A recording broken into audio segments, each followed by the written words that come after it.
All right, everyone, it's BT, and it is time to rise and shine. Matthew 5, Jesus told us, he said in the 13th verse, "You are the salt of the earth. But if the salt has lost its savor, how will it be salted? If that is thenceforth are good for nothing, but to be just cast out and to be trodden underfoot. You're the light of the world," Jesus said. "A city that is set on a hill cannot be hid.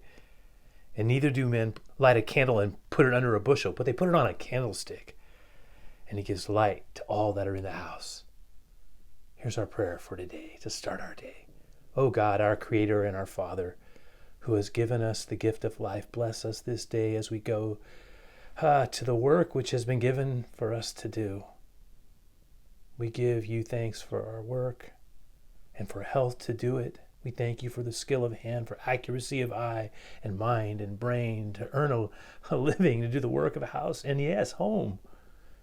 We thank you for the friends and those you've given us, whose company, when we find ourselves in, allow us to have joys that are doubled, in whose presence sorrow's pain is soothed. Help us today to be so cheerful that it makes others happier. Help us to be so true to you that we may be a strength to others when they're tempted. Oh Lord Jesus, we have begun this day with you. Grant that your reflection may be upon us throughout its hours. This is what we ask for love's sake. In Jesus' name, amen.